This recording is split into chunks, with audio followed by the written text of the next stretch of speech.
In a recent interview, Tati Gabrielle, who is playing the main character in Naughty Dog's next game, Intergalactic The Heretic Prophet, and she also has a live action role in HBO's The Last of Us Season 2. She has admitted that Neil Druckmann has been bootcamping her, prepping her for negative feedback about her race, her gender, and her being bald. In this video, I talk about how game developers as well as people working in creative media hurt themselves by blaming fans instead of listening to feedback, and why that always backfires. Salam, my name is Mustafa. I am the solo developer of Sabr Path. In the past, I have worked at Treyarch during development of Black Ops 4. I've worked at Zwift on their indoor cycling game. Independently, I've published a narrative-driven tower defense game called Nexus Defenders. And I'm currently developing a first-person stealth horror game called Beware Tomorrow. Links to both those games are in the description below. With Tati Gabrielle admitting that this is what Neil Druckmann has been doing with her, it's confirming that they know this game will not have a mass appeal, it will not make the fans happy, and that they have low confidence in the game. It's confirming that Naughty Dog expects backlash to this game. Rather than listening to the players, listening to their audience, listening to their fans, they are rejecting what the fans are saying, and they're framing any criticism that will be made as if it's bigotry. Here's the thing with them blaming it on bigotry. There are trolls that exist no matter what. There are trolls and bad actors in every fan base, and nobody denies that. But instead of addressing the valid concerns, issues, and feedback, they hone in and focus on the worst examples they can find. They take a very small and toxic minority to discredit the majority. And with them setting it up this way, no one's allowed to have any valid concerns or feedback. Everybody ends up being a bigot. This deflects real feedback, which prevents them from growth and prevents them from bringing a product that people actually want. They know this is what they're doing. Tati said it herself. In her interview, she mentions that she understands the experience that the cast of The Last of Us Part 2 went through. While mentioning that, she specifically says, "I know Troy's experience," meaning Troy Baker. For those of you who are unfamiliar, Troy Baker is a very popular voice actor who just happens to be a man and he's white. And this completely shatters their argument that all the fans are being sexist and racist. The majority of the backlash that he got was about the story. So bundling all the criticism as if it's bigotry and hatred is dishonest. And they know it. They're not taking ownership over making a game and a story that people really disliked. They're avoiding accountability and ignoring the fans' concerns. This shuts down any critique and doesn't allow them to course correct to make something better. Imagine going to the gym. You're brand new. You don't know how any of this works. You just hop onto a machine and you just start using it. Somebody approaches you and says, "Hey, looks like you're doing that completely wrong. Do you want me to show you how to do it?" And then you turn to that person and say, "You're a bigot. You're only saying this because you're sexist and racist." This is basically the same thing. They are not allowing any sort of feedback. Back when I worked at Treyarch, during the development of Black Ops 4, at one point we were no longer having a campaign mode. I'm not going to discuss why we weren't going to have a campaign, but it was definitely going to upset the fans if we released the game lacking a mode that's been in every Call of Duty since then. Fans would have definitely been upset if we didn't have anything to replace that mode. The studio ended up adding Blackout mode in a replacement to the campaign. During that time, Battle Royale modes were extremely popular. PUBG was at its peak and Fortnite was growing rapidly. Not only were Battle Royale games extremely popular at the time, but Battle Royale also has an overlap with the Call of Duty audience.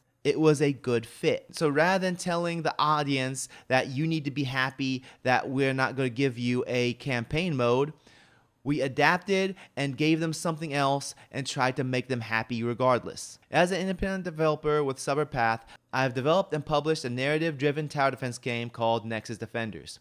This game didn't sell very well. I'm trying to be a developer who learns from my mistakes and grows so I can become better. I conducted a post-mortem and after-action review to evaluate what I did well, what I didn't do well, and what I can do to improve. I realized that before developing the game, I didn't do the market research. I found out that tower defense just doesn't really have an audience. Now, if I go the route of Neil Druckmann, and I could just start blaming everybody. Hey, how come you guys aren't tower defense fans? Buy my game. You're all the worst. You're all bigots and you're all Muslimophobic. But no, I'm not doing that because that's goofy. As I already stated, I'm trying to learn from mistakes and I'm trying to grow. So I conducted market research and found out that the horror genre is one of the best-selling genres on Steam, especially for indie games. I've shifted my focus and my current project is a first-person stealth horror game. While I still don't expect this to bring bank, I do expect it to sell a bit better than Nexus Defenders since it's a more marketable genre. Let's look at this Venn diagram. I take full credit for coming up with this because I'm a genius. The first circle are games that you want to make. This is important because you need to be passionate about what you're working on, especially if you're going to work on the same game for months or even years. You need to have a passion. Without that passion, you're going to hate what you're working on, and that's going to show through in your work. The next circle are games that you can make. This is more about your skill set. Are you able to make the game? If it's too complicated, then obviously you can't make it. If it's a large scale, then you can't make it by yourself. You need a team or a studio. Understanding what you're able to make is important before deciding what you're going to work on. And the final circle are games that you should make. These are games that will sell well, that have a large audience. If you make a game for nobody, then no one's going to buy it. Just like Nexus Defenders is an extremely niche game because of the fact that it's a tower defense game. Not many people are passionate about tower defense.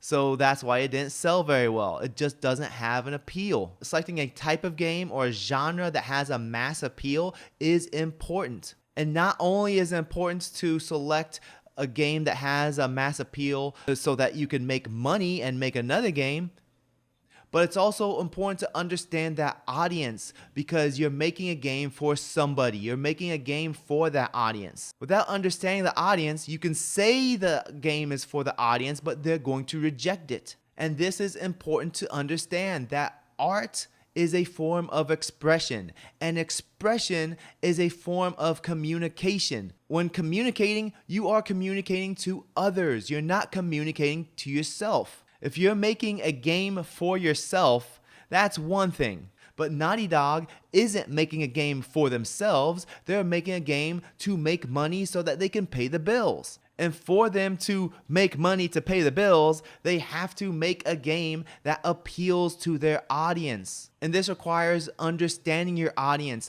not lecturing to them, not telling them that they're bad people and they need to change, but to tell them a message that can resonate with them. I've mentioned in a video in the past that Intergalactic The Heretic Prophet has a main character with a provocative design. When you're intentionally trying to subvert expectations by making a masculine stereotype with no balance or nuance, and the design is literally made to provoke rather than to connect, then of course the majority of the core audience will reject it. Because who exactly are the core audience? We haven't seen any gameplay yet, but from what we understand, it's going to have melee combat because she has a sword. In fact, it's not just any sword, it's a synthwave sword. So not only is the target audience males because it's an action game and action games appeal more to males, but the target audience is also pushing more towards 40 and 50-year-old males because of the synthwave and the 80s aesthetic.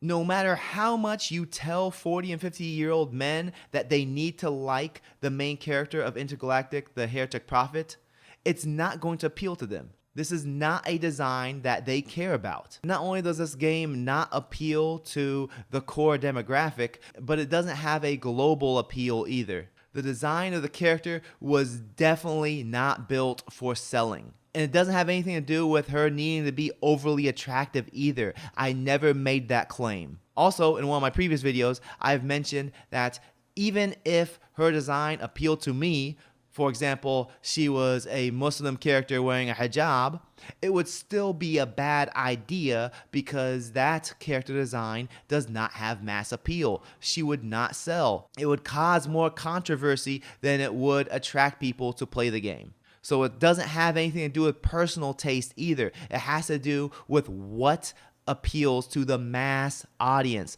the core audience. We've seen this pattern over and over again in the last 10 years, not just with the gaming industry, but with Hollywood as well. One of the earliest examples I can think of is the Ghostbusters reboot with the all-female cast, and they immediately started blaming the fans for all being sexist for not watching the movie. We've seen this with the Saints Row reboot, with Forspoken, with Dragon Age the Veilguard. We've seen this with the Marvels, the Obi-Wan series, the Acolyte. And it's the same playbook. They just keep on saying you're all haters, that's why you don't like this. If your core audience that you've selected are haters, why are you even making games, movies, and TV shows for them? Choose a different core audience. If you're prepping yourself before the launch of your product to blame the audience for its failure, then you don't even have faith in your own product. If you want to be heard, then you have to start by listening. You have to understand your audience. You need to at least give them some of what they want.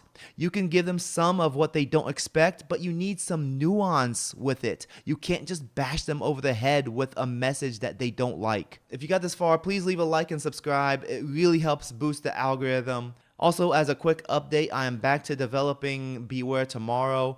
My schedule with my day job has completely changed, so right now I'm focusing on getting back to development. I will give you guys an update as to when the expected release will be. Anyways, thank you for getting this far. Take care. Salam.